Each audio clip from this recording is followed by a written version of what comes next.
한 번은 예수님께서 나인이라는 동네로 들어가셨습니다. 본문은 이렇게 시작합니다. 11절에 그 후에 예수께서 나인이란 성으로 가실새 제자와 많은 무리가 동행하였다. 나인이란 말은 즐거움, 기쁨이라는 뜻입니다. 그런데 그곳에서 이름과 좀처럼 어울리지 않는 너무나 슬픈 일이 일어나고 있습니다. 장래 행렬을 만난 것입니다. 그 장례는 여느 죽음과는 다른 기막힌 사연을 담고 있었습니다. 본문 12절은 이렇게 사연을 전합니다. 다 같이 읽어보실까요? 12절 시작. 성문에 가까이 이르실 때에 사람들이 한 죽은 자를 메고 나오니 이는 한 어머니의 독자요 그의 어머니는 과부라. 그 성에 많은 사람도 그와 함께 나오거늘. 이 짧은 구절에는 여인이 겪어왔고 앞으로 겪어야만 하는 험난한 인생이 담겨 있습니다. 그녀는 과부였습니다. 지금도 그렇지만 당시에는 더더욱 과부가 홀로 살아갈 수 없었습니다. 성경에는 사람들이 돌봐주어야 할 세 부류의 사람이 언급되어 있습니다. 그들은 바로 고아와 과부와 나그네입니다. 이들의 공통점은 무엇입니까?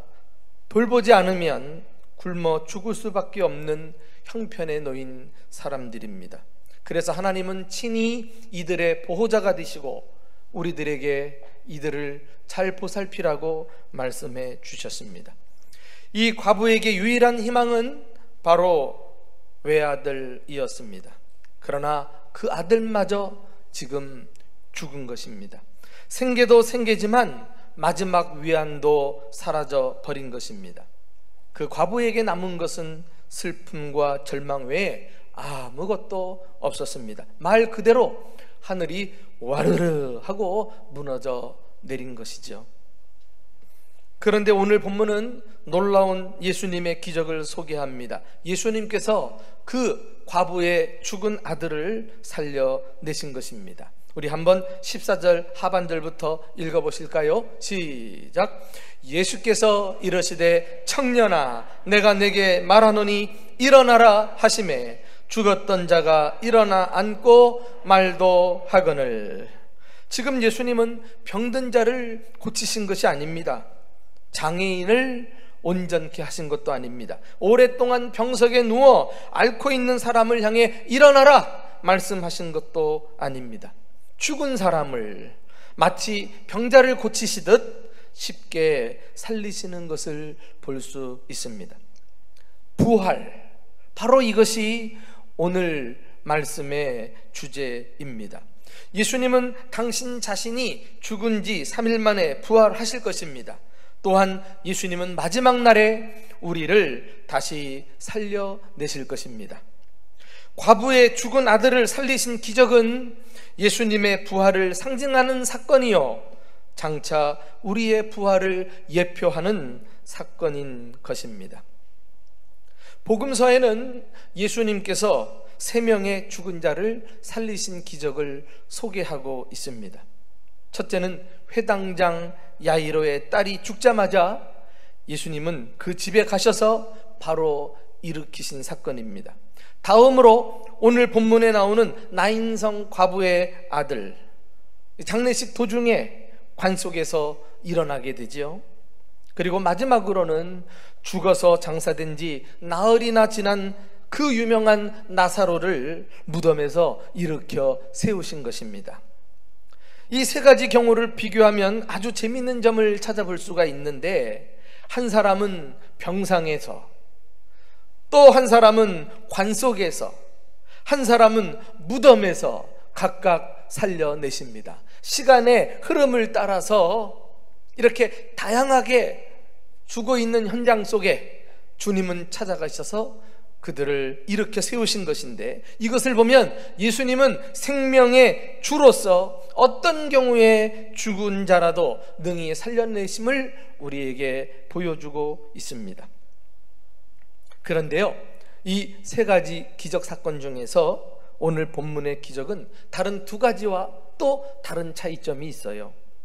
과부의 죽은 아들을 살리신 기적은 예수님께서 대단히 적극적이고도 일방적으로 행하신 사건이라고 할 수 있습니다. 주위에 많은 사람들이 있었지만 심지어 예수님의 제자들까지도 살려주시라고 부탁하지 않았습니다.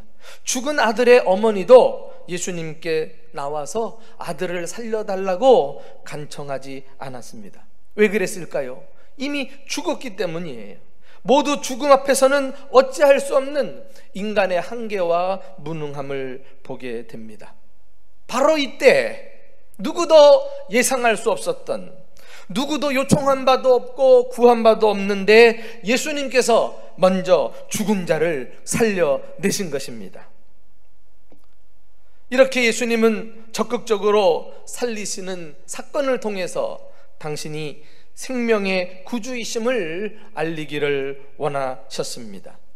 오늘 본문의 마지막 기록은 어떻게 끝을 맺고 있습니까? 17절 보면 예수께 대한 소문이 온 유대와 사방에 퍼지니라.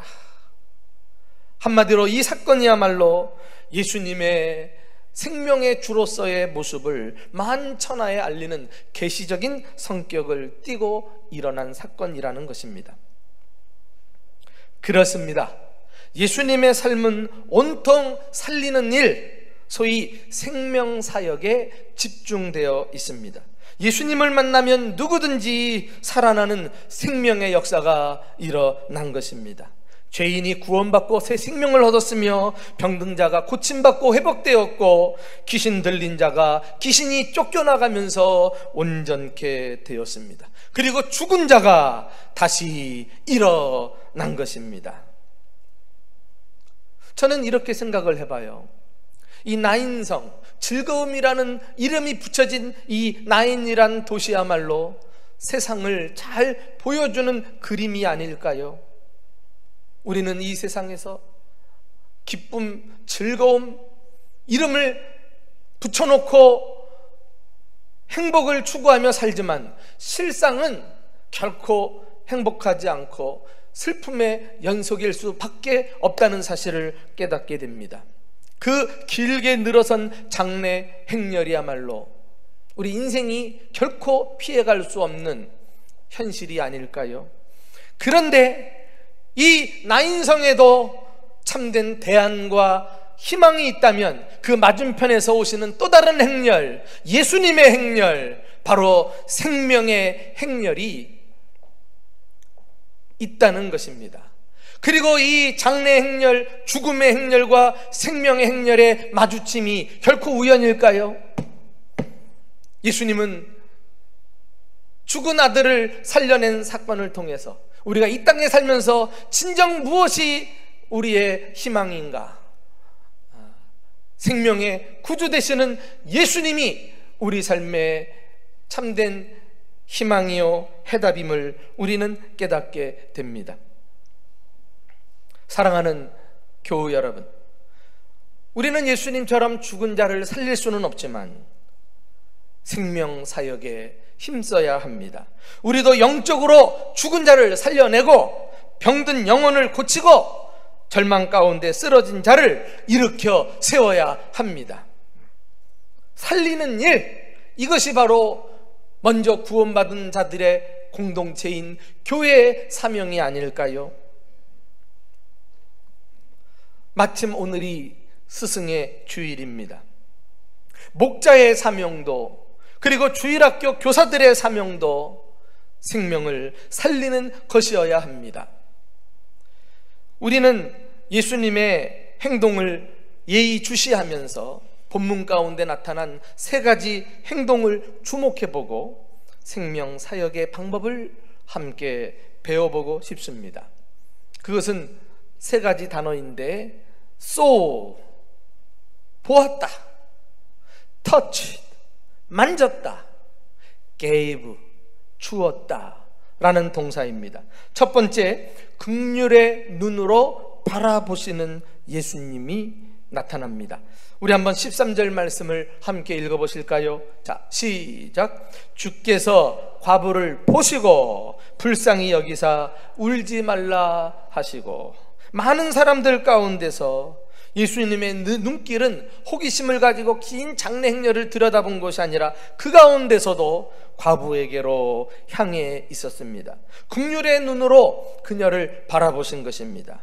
과부를 보시고 불쌍히 여기사. 여기서 불쌍히 여긴다는 것은 단순한 감정의 차원이 아닌 것입니다. 헬라어 스플랑크 니조마이라는 단어가 쓰였는데, 이 단어는 창자까지 뒤틀리는 것을 묘사할 때 쓰는 말입니다.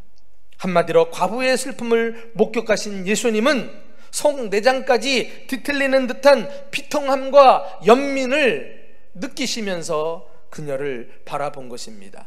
예수님의 불쌍히 여기심은 단순히 피상적인 동정이 아닌 것입니다.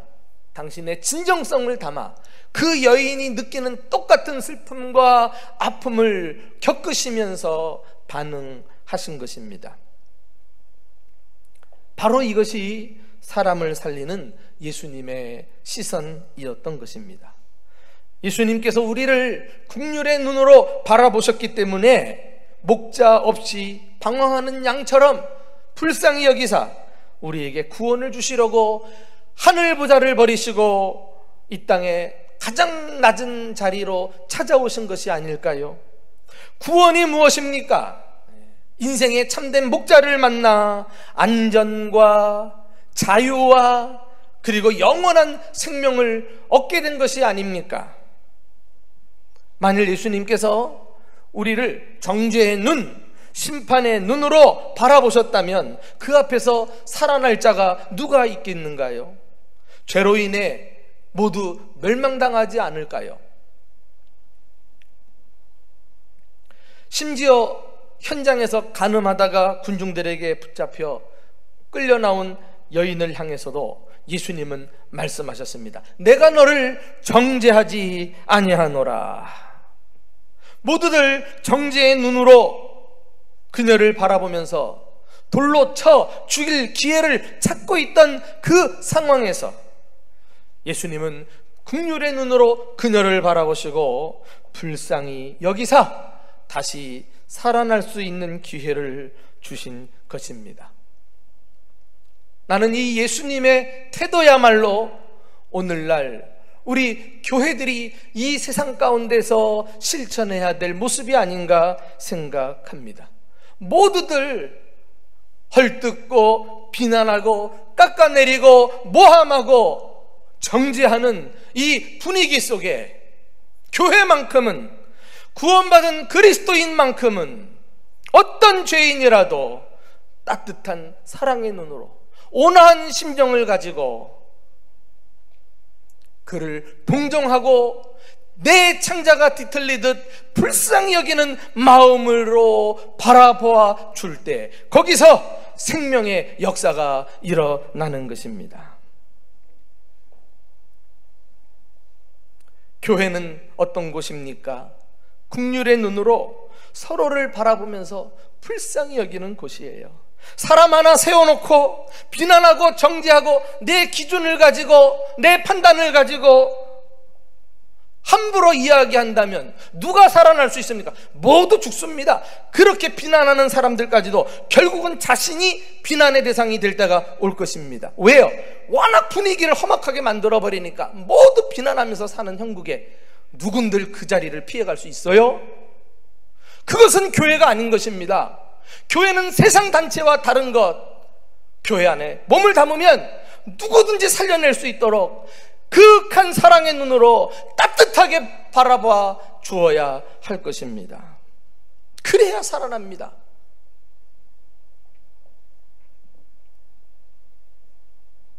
여기 여러분들 가운데 서 있는 목사를 불쌍히 여기는 눈으로 바라보아 보십시오. 목사를 대하는 감정이 달라질 것입니다. 여러분들 앞장서서 교회를 섬기는 우리 장로님들, 권사님들, 집사님들, 그리고 일개 어린아이들까지도 여러분들께서 불쌍히 여기는 마음을 가지고 동정 어린 눈으로 바라봐 보십시오. 교회 분위기가 달라질 것입니다. 그렇게 해서 교회는 이 땅에 작은 천국을 함께 만들어 가는 것입니다.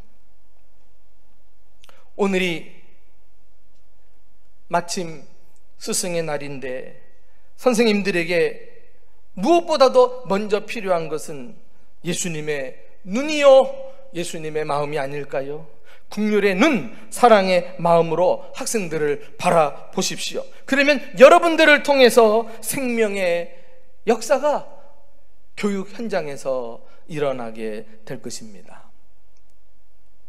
바닷가에 그물을 깁고 있던 시몬이란 어부, 예수님께서 찾아오셔서 그를 제자로 부르시며 그에게 새로운 별명을 붙여주십니다. 이제부터 너를 게바, 베드로라 하리라. 이후에 시몬이라는 이름은 간 것 없고 오히려 베드로라는 이름이 그의 대표적인 이름으로 성경에 기록되고 있습니다.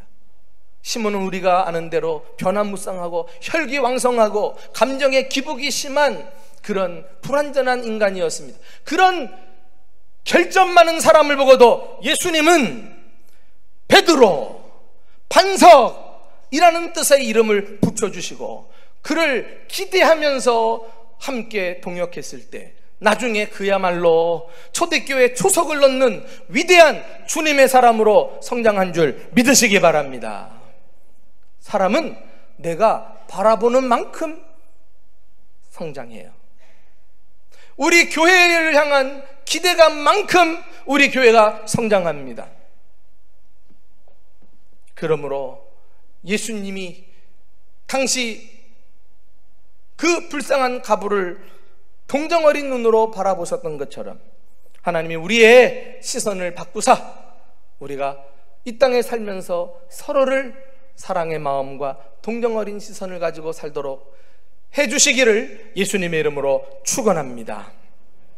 두 번째, 우리는 다가가서 손을 내미시는 예수님을 보게 됩니다. 우리 14절 말씀을 함께 읽어보실까요? 시작.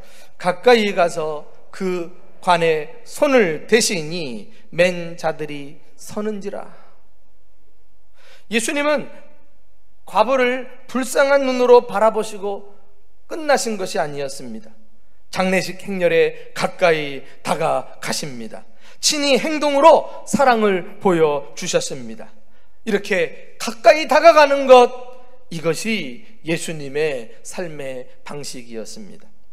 요한복음 4장을 가서 보시면 예수님께서 사마리아 성에 수가성에 우물물을 길러온 여인과 대화를 나누시는 장면이 소개되어 있습니다. 그리고 예수님은 여인을 만나 삶이 변화됩니다. 그때 이 여인이 예수님께 하는 말이 이렇게 기록되어 있어요. 요한복음 4장 9절 말씀 한번 다 같이 읽어보실까요? 자, 시작. 당신은 유대인으로서 어찌하여 사마리아 여자 나에게 물을 달라 하시나이까 하니 이는 유대인이 사마리아인과 상종치 아니함일러라. 당시 유대인들은 사마리아 땅에 사는 이방인들과 섞이지 않았어요. 교제를 하지 않았어요. 그런데 예수님께서는 길을 가시다가 굳이 사마리아 성을 통과하십니다. 왜요? 예수님의 심중에는 내가 거기서 사마리아 우물가에 온 여인을 만나 그녀를 구원하기를 원하셨던 것입니다. 이것을 위하여 그 여인을 살려내실 목적으로 주님은 그녀에게 가까이 다가가셨던 것입니다. 이렇게 생명의 역사는 다가감으로 나타납니다. 사랑한다고 하면서도 멀찍이 거리를 두고 말로만 하는 사랑은 아무 역사가 일어나지 않아요. 오늘 본문은 예수님은 더 나아가서 시신이 있는 관에 손까지 대셨다, 이런 표현을 우리는 찾아볼 수 있어요. 여기서 관이란 우리가 생각하는 그런 관이 아닌 것입니다. 시체를 배로 싸매고서 들것에 올려놓고 사람들이 들고 가는 그런 관이었어요. 과부가 무슨 부유한 사람처럼 돈이 많았겠습니까? 가뜩이나 어려운 살림에 장례를 치러도 보잘것이 없었겠지요. 그러므로 그 들것에 손을 댄다는 것은 불가피하게 시체와 접촉하는 것을 말합니다. 이것은 당시 율법에 의하면 부정하게 되는 것과 같았죠.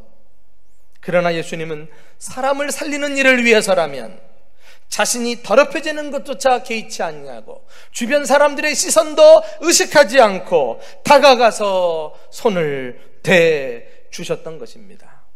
이것이 사람을 살리는 예수님의 행동이었습니다. 복음서에 보시면은 예수님은 소외된 사람, 버림받은 사람들을 찾아가서 부지런히 그들과 한 상에 둘러앉아 먹고 마시면서 교제하십니다. 주변 사람들의 비난을 개의치 않고 사랑으로 감싸 안아주셨습니다. 지금까지 많은 기적을 살펴보았지만 어떻게 하셨습니까?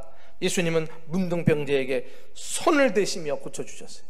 말 못하는 벙어리에 혀를 만지시며 고쳐주셨어요. 앞을 못 보는 장님의 눈을 만지시면서 고쳐주셨습니다. 예수님의 손길이 닿는 그 순간 예수님의 생명이 그 사람에게 전달되면서 생명의 역사가 일어난 줄 믿으시기 바랍니다. 우리도 예수님처럼 누구든지 다가가서 사랑의 손을 내미는 적극적인 사랑을 실천해야 하겠습니다. 네 편 내 편 가르고 자기 편만 찾아가는 것은 그리스도인의 태도가 아닌 것입니다. 사람을 외모로 판단하고 나와 다르다고 수준이 다르다고 그를 무시하듯 외면하는 것도 그리스도인의 태도가 아닌 것입니다. 소외된 사람일수록 나보다 못한 사람일수록 그래서 우리는 더더욱 가까이 다가가 손을 내밀어 주어야 하는 것이 그리스도인인 것입니다. 세상 교육과 교회 교육, 주일학교 교육의 차이가 무엇입니까? 세상 교육은 멀찍이 거리를 두고 먼저 배운 사람이 지식을 전달하고 주입해주면 되는 교육이에요. 거기에 무슨 생명의 역사가 일어납니까? 그러나 교회 교육은 먼저 구원받은 사람이 예수의 생명을 다른 사람들에게 전달하는 거예요. 이것은 거리를 두어서 일어날 수 없습니다. 다가가서 그를 끌어안고 사랑의 손길로 감싸줄 때 그 순간 내 안에 있는 생명이 그 사람에게 전달이 되어 그를 살려내고 그를 변화시키는 것, 이것이 교육의 진수라는 사실을 깨달으시기를 축원합니다. 우리 사랑하는 선생님들, 목자 여러분들, 주님이 내게 맡겨주신 당신의 양들을 우리가 누구라도 품어주고 사랑으로 감싸주는 가운데 우리의 생명을 학생들에게 전달하고 살려내는 귀한 교사들이 다 될 수 있기를 예수님의 이름으로 축원합니다. 마지막으로 소중한 것을 주시는 예수님의 모습을 우리는 찾아볼 수 있습니다. 관에 손을 대시고 예수님이 선언하시죠. 청년아, 내가 내게 말하노니 일어나라. 그러자 놀라운 기적이 정말 일어납니다. 죽었던 자가 일어나 앉고 말도 했다 그랬어요. 이 얼마나 놀라운 광경입니까? 앞서 말씀드린 대로 이것이 바로 예수님이야말로 생명의 주관자시라는 증거입니다. 청년아 일어나라, 이거는 아무나 할 수 없는 말이죠. 예수님이야말로 생명을 다스리시고 주관하시는 분이기 때문에 죽은 자라도 명령할 수 있는 권세를 가지신 하나님이 아닙니까? 이 말씀은 천지를 창조하신 말씀이요 인간의 몸에 생명을 불어넣어준 생기라고 할 수 있어요. 이 말씀이 죽음 가운데 누워있는 젊은이의 육체 속에 들어갈 때 이 말씀은 죽은 이에게 생명을 불어넣어주고 사망 권세를 깨뜨리고 다시 살아난 줄로 믿습니다. 예수님은 지금도 이 창조의 말씀, 생명의 말씀, 능력의 말씀으로 우리 삶에 기적을 일으키시고 문제를 해결해 주시기를 원하고 계십니다.